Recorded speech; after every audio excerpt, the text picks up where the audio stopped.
Good morning student. Last class में बेटा हमने त्रुटियों का संयोजन कर लिया था। संयोजन के 5 मेथड थे। योगफल में त्रुटि, अंतर में त्रुटि, गुणनफल में त्रुटि, भागफल में त्रुटि और घात के रूप में त्रुटि। ठीक है ना। और उससे संबंधित कुछ सवाल भी हमने कर लिए थे। कुछ सवाल और बाकी है, वो भी हम डिस्कस करते हैं। ठीक है ना। तो कुछ सवाल और देखो, जैसे प्रतिरोध वाला एक क्वेश्चन करते हैं अपन। प्रतिरोध वाला क्वेश्चन कल भी किया था। एक सवाल है बुक का ही, वो क्वेश्चन देखो कुछ ऐसा है बेटा। प्रतिरोध के लिए एक सवाल दे रखा है R1, दो प्रतिरोध दिए हुए हैं। R1 का मान दे रखा है बेटा 100 प्लस माइनस 3 ओम। एक चालक है जिसका प्रतिरोध इतना दिया हुआ, जिसमें 100 तो उसका यथार्थ मान वास्तविक मान हो गया और 3 ओम की उसमें त्रुटि है। ठीक है। दूसरा चालक था, उसका प्रतिरोध दिया हुआ R2, इसका मान दे रखा है 200 प्लस माइनस 4, 200 प्लस माइनस 4 ओम। और फिर आपसे सवाल पूछा है कि श्रेणी क्रम और समांतर क्रम में तुल्य प्रतिरोध ज्ञात कीजिए। श्रेणी क्रम संयोजन में, श्रेणी क्रम संयोजन व समांतर क्रम संयोजन दोनों में यह सवाल है। समांतर क्रम किताब में इसके सूत्र भी दिए हुए हैं। संयोजन में तुल्य प्रतिरोध ज्ञात कीजिए बेटा। बहुत सरल सा सवाल है। प्रतिरोध ज्ञात कीजिए। देखो, श्रेणीक्रम संयोजन में तुल्य प्रतिरोध निकालना है तो सूत्र लिखना है R1 प्लस R2। R श्रेणीक्रम पहला कर रहे हैं अपन। श्रेणीक्रम RS बराबर R1 प्लस R2। जब दो राशियों के संयोजन की बात करें योगफल की, तो वास्तविक मान अलग जुड़ते हैं, त्रुटियां अलग जुड़ जाती हैं। सूत्र आपको याद हो गया होगा, RS बराबर R1। वास्तविक मान बोलो 100 प्लस 200, ये तो अलग से जुड़ गया। वास्तविक मान अलग जुड़ गए, प्लस माइनस त्रुटियां जो थी delta A delta B 3 plus 4 ये अलग से जुड़ गई। तो श्रेणीक्रम में तुल्य प्रतिरोध आ गया 300 प्लस माइनस 7 ओम। ये तो हो गया फर्स्ट पार्ट जो हर कोई कर लेगा। ठीक है। सेकंड पार्ट इंपॉर्टेंट है आपके लिए। सेकंड पार्ट जो है समांतर क्रम संयोजन वाला, इसको ध्यान से सीखना है। अब अपन समांतर क्रम संयोजन की बात करें तो समांतर क्रम संयोजन में सूत्र अपन काम में लेते हैं 1/Rp बराबर 1/R1 प्लस 1/। तो वास्तविक मान तो इस सूत्र से निकाल लेंगे। वास्तविक मान का तो सूत्र हो जाएगा Rp बराबर R1 R2 बटा R1 प्लस R2। R1 का वास्तविक मान 100, R2 का वास्तविक मान 200। मान रखो Rp आपके पास आ गया 100 गुणा 200 बटा 100 प्लस 200। आपका उत्तर हो गया बेटा Rp बराबर 100 गुणा 200 बटा 300। 2 0 उड़ा दो, 200 में 3 का भाग दोगे तो मान आएगा 66.7 ओम। ये आपका तुल्य प्रतिरोध आ गया। वास्तविक मान समांतर क्रम में तुल्य प्रतिरोध का या वास्तविक मान जो है वो इतना आ गया। अब मुझे उसने त्रुटि ज्ञात करनी है। इसके लिए देखो सवाल में एक सूत्र लिखा हुआ है, उस सूत्र को आपको यूज करना है। सूत्र आपका लिखा हुआ है, ध्यान से देखना, डेल्टा आरपी। एक्चुअल में ये जो सूत्र है इसमें देखो गुणा भी है दो राशियां, भाग भी दे रहे हैं और जोड़ भी है। तो समस्या ये होगी कि हमने या तो गुणनफल की पढ़ी है, भागफल की पढ़ी है, योगफल अलग अलग पढ़ी है। गुणनफल, भागफल और जोड़ तीनों मिक्सर आ जाते हैं, तो फिर अलग तरीके से हमें सोचना होगा। फिर उसका जो सूत्र दिया हुआ होगा सवाल में, तो डेल्टा आरपी बटा आरपी का स्क्वायर बराबर डेल्टा R1 बटा R1 का स्क्वायर प्लस डेल्टा R2 बटा R2 का स्क्वायर। ये सवाल दिया हुआ, मतलब ये सूत्र दिया हुआ है डेल्टा Rp का मान ज्ञात करने के लिए। ठीक है। तो ध्यान से देखो, मुझे ये मान ज्ञात करना है Rp का स्क्वायर, ये ना मान, डेल्टा R1 3 ओम, R1 का स्क्वायर 100 का स्क्वायर, डेल्टा R2 का मान 4 ओम, R2 का स्क्वायर 200। क्या मैं ये मान रख के डेल्टा Rp का मान ज्ञात कर सकता हूं? बिल्कुल ज्ञात कर सकता हूं बेटा। डेल्टा Rp बटा Rp का मतलब Rp का मान 66.7 का होल स्क्वायर बराबर डेल्टा R1 3 ओम 100 का स्क्वायर प्लस डेल्टा R2 4 ओम बटा 200 का स्क्वायर। अब आप इसको वजन गुणा करके डेल्टा Rp हल कर लो। डेल्टा Rp का मान देखो, डेल्टा Rp बराबर, इसको वजन गुणा करके इधर लाओ, 3/100 का स्क्वायर प्लस 3/100 केवल 100 का स्क्वायर है, ऊपर वाले का नहीं है, 4/200 का स्क्वायर, ठीक है। और इसको 66.7 के स्क्वायर से गुणा करना है, 66.7 के स्क्वायर से गुणा करना है। इसको हल करने पे ये मान लगभग 1.67 ओम के आसपास आ रहा है मेरे हिसाब से। तो बाकी आप एक बार गणना करके चेक कर लेना, मान थोड़ा गड़बड़ भी हो सकता है। तो अब समांतर क्रम में जो मान आया आरपी आपका वास्तविक मान कितना है 66.7 प्लस माइनस 1.67 ओम, उसमें त्रुटि है। इस तरह से हम इसको हल कर लेते हैं, ठीक है। एक सवाल और करते हैं, देखो ध्यान से, समझ में आ गया सवाल। अगला सवाल देखो, अगला सवाल यह है, एक सूत्र लिखा हुआ है और उस सूत्र में प्रतिशत त्रुटि पूछी है, ठीक है ना। सवाल देखो आसान है, बस केवल समझना है उसको थोड़ा सा। आपके पास एक सूत्र लिखा हुआ है P बराबर a³ b² ये कोई सूत्र लिखा हुआ है जहां ABCD ये चार अलग कोई मान है, कोई राशियां हैं और P अलग राशि है, ठीक है ना। ये एक सूत्र लिखा हुआ है, इसमें घात भी है, गुणा भी है, भाग भी है। सवाल में ये दिया हुआ है यहां A, B, C व D की प्रतिशत त्रुटि, D में प्रतिशत त्रुटि क्रमशः 1%, ठीक है, फिर दे रखी है 4%, फिर दे रखी है 3%, 2% ले लो, वह 3% है, ठीक है ना। 1, 4, 2, 3 कैसे भी लिख लो।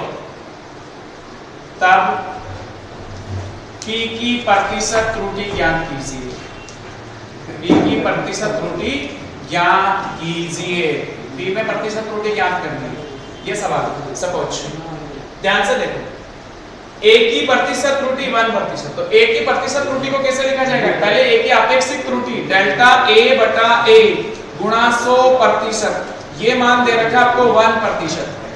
इसी प्रकार से B में प्रतिशत त्रुटि डेल्टा B/B गुणा 100%, ये मान आपको दे रखा है 4%। इसी तरह से C की प्रतिशत त्रुटि डेल्टा C/C गुणा 100%, ये मान आपको दिया हुआ है 2%।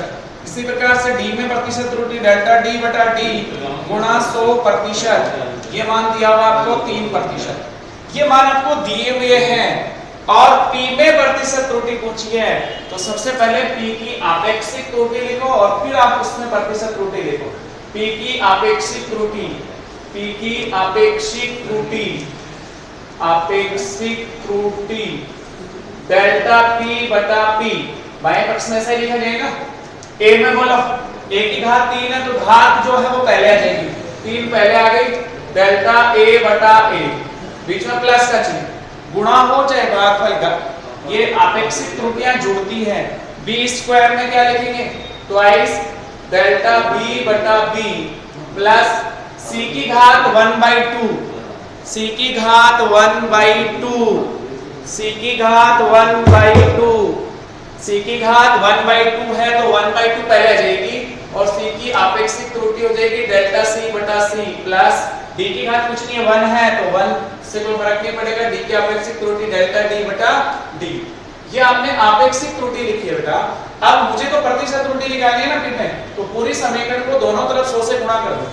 तो इसको 100 से गुणा करेंगे तो डेल्टा P/P गुणा 100%, ये P की आपेक्षिक त्रुटि होगी, प्रतिशत त्रुटि होगी जो मुझे ज्ञात करनी है।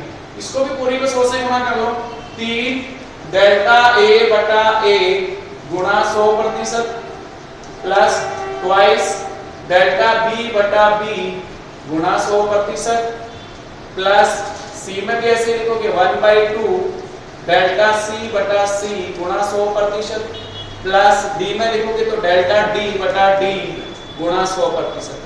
अब आपको देखो मान दिए हुए, ये मान आपके पास कितना है 1%, उत्तर आया 3 गुणा 1% प्लस 2 डेल्टा P/B गुणा 100% आपके पास है 4%, यही है ना 4% लिखा है तो इसको लिखेंगे 4% प्लस C वाले में कितनी है 2% प्लस D वाले में कितनी है 3%।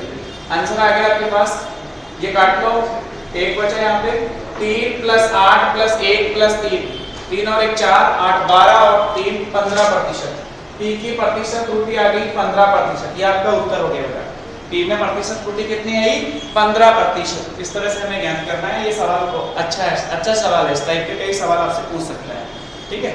अगला टॉपिक है बेटा आपका सार्थक अंक, ठीक है ना, और वो आसान टॉपिक है, उसको हम डिस्कस कर लेते हैं। सार्थक अंक, ये हमने त्रुटियों से संबंधित सवाल कर लिए सारे, हमने त्रुटियों का संयोजन पढ़ लिया, हमने त्रुटियों के प्रकार पढ़ लिए, सारा डिस्कस कर लिया।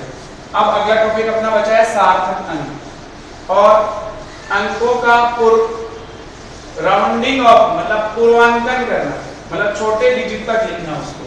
ये दो छोटे छोटे टॉपिक और बचे हैं, इनको अभी डिस्कस कर लेते हैं। अपना अगला टॉपिक है सार्थक अंक। सार्थक अंक किसी भी डिजिट को या किसी भी मान को, भौतिक राशि के किसी मान को, सार्थक अंक की परिभाषा देखो, भौतिक राशि के किसी मान को, भौतिक राशि के किसी मान को यथार्थता पूर्वक, भौतिक राशि के किसी मान को यथार्थता पूर्वक लिखने को, भौतिक राशि के किसी मान को यथार्थता पूर्वक लिखने के लिए सार्थक अंकों की आवश्यकता होती है। लिखने के लिए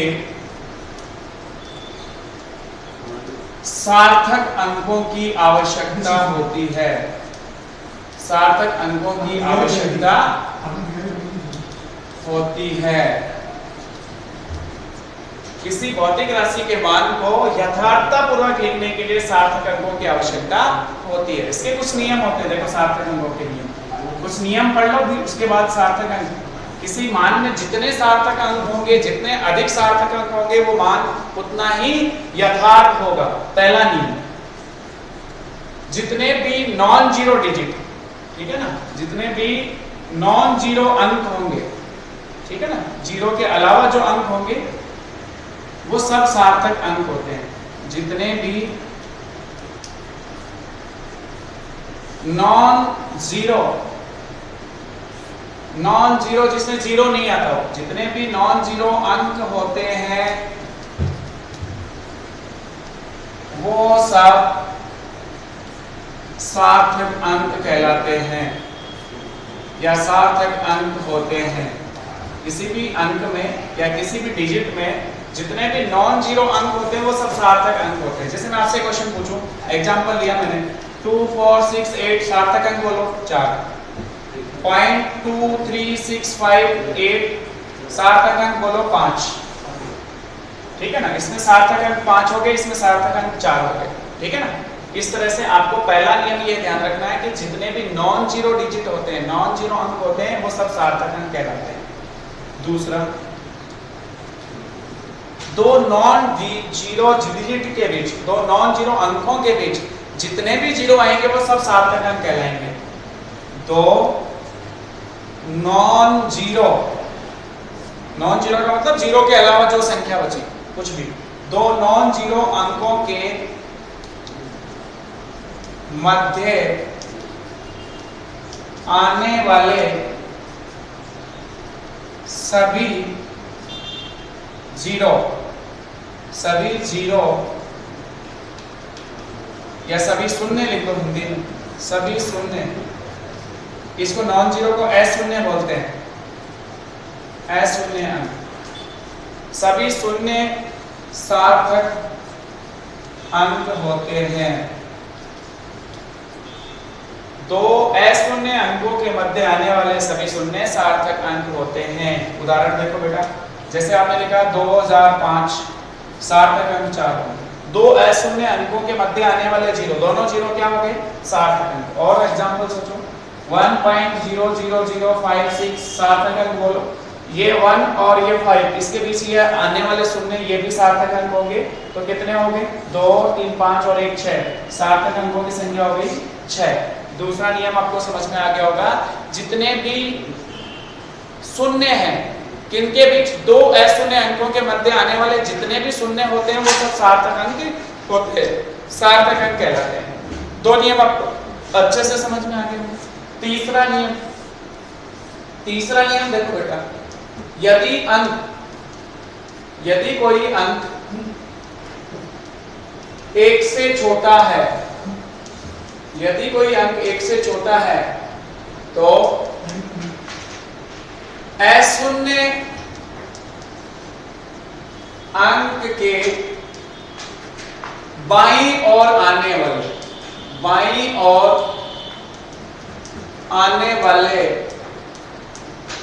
सभी शून्य सार्थक अंक नहीं होंगे। जैसे एग्जांपल की बात करें, 0.0056 यह अंक 1 से छोटा है, तो अशून्य अंक के बाईं ओर आने वाले ये जो जितने भी शून्य वो सार्थक अंक नहीं होंगे। इसमें कितने हुए सार्थक अंक? 2। ठीक है ना, इस तरह से ध्यान रखना है। 0.00563 सार्थक अंक 4। अशून्य अंक के बाईं ओर आने वाले शून्य, अशून्य अंक 5 के बाईं ओर आने वाले जितने भी शून्य है ना, चाहे कितने ही ले लो, वो सब सार्थक अंक नहीं होंगे, तो इसमें सार्थक अंकों की संख्या 4 होगी। ठीक है ना, इस तरह से ध्यान रखना है। और इसी में एग्जांपल एक और ले लूं मैंने लिखा 0.00560 सार्थक अंक बोलो। इसमें ये तो नहीं होंगे, अशून्य अंक के बाईं ओर आने वाले शून्य तो सार्थक अंक नहीं है, बट ये शून्य सार्थक अंक में आता है, तो सार्थक अंकों की संख्या इसमें 3 हो जाएगी। ये नियम इसी से संबंधित है। ठीक है ना, तो तीसरा नियम भी आपको समझ में आ गया होगा। फोर्थ नियम पढ़ो, अशून्य अंक के किसी अंक में या अशून्य अंक के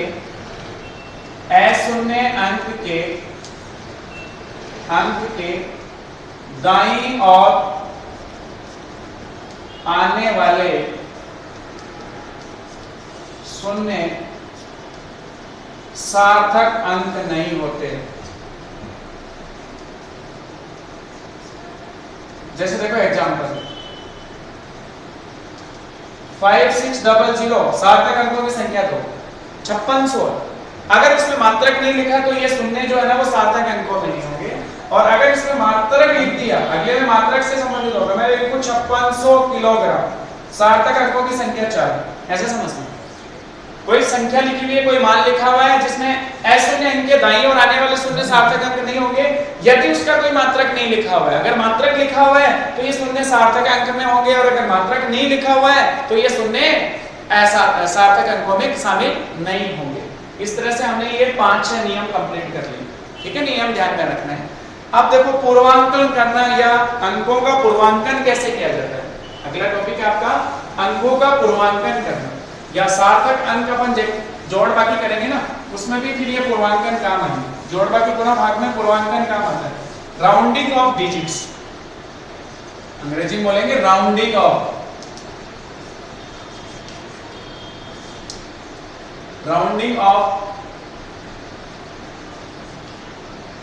ए डिजिट।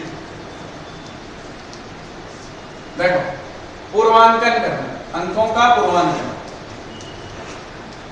मतलब कम सार्थक अंकों तक लिखना, पूर्वांकन करना। इसके कुछ नियम। पहला नियम, हम जिस अंक का पूर्वांकन कर रहे हैं, जिस अंक का